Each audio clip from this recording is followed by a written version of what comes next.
You're tuning into Black and White Sports on YouTube. The no-holds-barred truth on sports. The main event starts. All right, Black and White Sports supporters. Well, yikes. This is not looking good. Well, Rhodes, what's not looking good? The financial viability of the University of Colorado's athletic department? Everything? You paid how much for a lot of big noon kickoffs? You just went 3-9? Wow. This is brutally crazy. And you see the headline. You see that headline. Colorado forecast $27 million deficit after Deion Sanders pay raise and NIL payments. Well, you know, it wasn't that many weeks ago I did a video on Colorado, and there was a whole lot of empty seats. A lot of empty seats. University of Colorado's athletic department is projecting it will run a $27 million deficit during the current fiscal year ending in June 2026. In addition to needing $11.9 million in institutional support from the university and $2.2 million from student fees, according to the budget figures obtained by USA Today Sports. Those numbers are not final.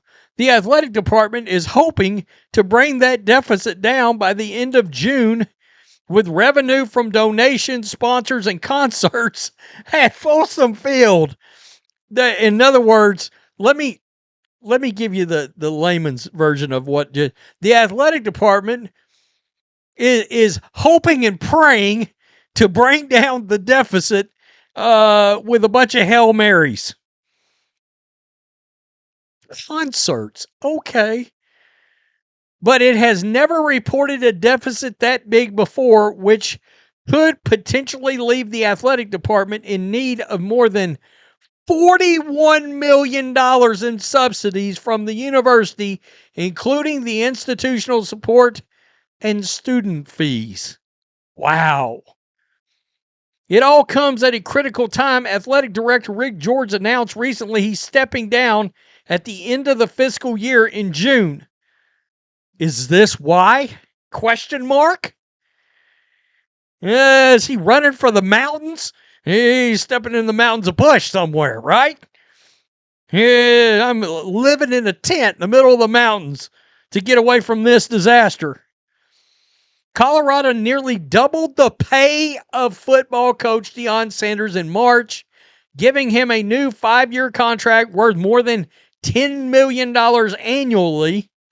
His team just finished a 3-9 campaign in 2025 as attendance started to wane after selling out his first season in 2023.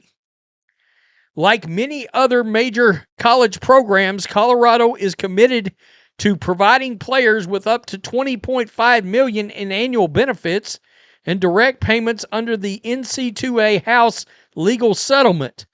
That cost is new this year, with $20.5 million cap going up by 4% year and the year after. Are we going to find out that this entire situation across college sports, college football, is just not sustainable? You know, I mean, when there's reports out there that Alabama can't afford to fire its coach. Now, do I believe that? Not really. But let's just take the top 25 programs. Yeah, they're not going to hurt for money, right? Outside of maybe a BYU or somebody like that. But the Michigan, Ohio State, Alabama, Oregon, you know where I'm going. The big program. Miami. Notre Dame. I mean, they're not going to, they print money. But for some of these lesser programs, Colorado, Maryland, Virginia, I'm just saying, is this really sustainable? The latter costs are the biggest reasons for the projected deficit. The $20.5 million for players and $10 million per year for Sanders. Colorado previously told USA Today Sports in September, quote, to be determined how it would come up with the money to pay for those two big new costs. So the players for the team and Sanders combined for $30.5 million of this deficit. Yikes. Colorado says it won't cut sports. The projected answer now is that it will run a deficit with the university as a potential backstop for funding. Asked who would be paying for these expenses, and if not the university, spokesman Steve Herbert said the mechanics of that are still to be determined. That's code word for we don't have a bleeping clue. The school said it will, quote, not cut sports nor cut any resources for student athletes, but will look to cut expenses. Herbert also stressed tuition money and state funds will not be used to address the deficit. So let me just address the elephant in the room. So if you fire Deion, you can't find another coach for $4 million. Well, you got $6 million right back in your pocket. I mean, if you can't sell out the stadium because of Deion's presence, what's the point? Just wondering. I mean, I'm being real. However, some observers who are familiar with Colorado's budget express skepticism about the claim because the money is fungible. The money the university provides to athletes is also discretionary. Quote, the notion that they're spending resources that otherwise wouldn't be spent on putting more kids through college or funding cancer research is just absurd. Jack Crow, a former member of the University Board of Regents. There is no truth for that whatsoever. I mean, good God, what a nightmare. Colorado isn't the only school facing these challenges. In fiscal 2024, at least 33 athletic departments received at least $30 million in university support. Colorado, $31.9 million, Houston, $38.4 Arizona State, $51.7 South Florida, $63.7 According to public records collected by USA Sports in conjunction with Knight Newhouse College Athletics database at the University of Syracuse. Ooh. The House settlement added a potential $20.5 million to expense their bills in July 1st of 2025. At Colorado, last year, the university projected a small but growing budget deficit for the campus starting in fiscal 2027. It even told faculty and staff to move forward by, quote, being comfortable with being uncomfortable. Quote, a lame duck athletic director, a dismal football season, who knows what will happen with the transfer portal, donor fatigue, the distancing of football leadership from football alums. Yikes. The prospects for making much more of a dent in that deficit seem very slim.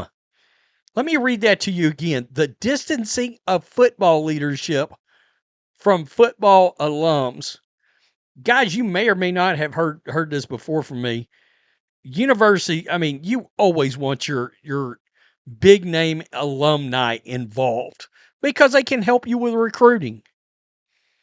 Oh, Deion, he doesn't need it. I'm prime.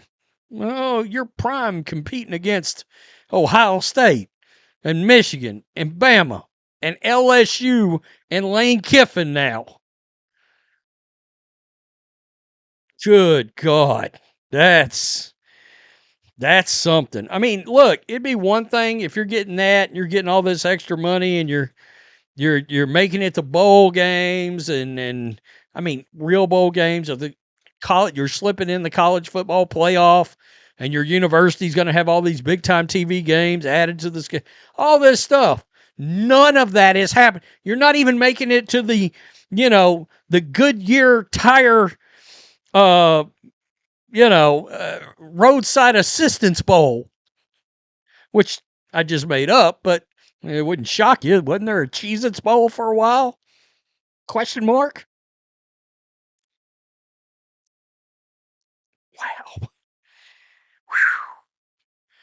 Deion driven Colorado straight into the poorhouse.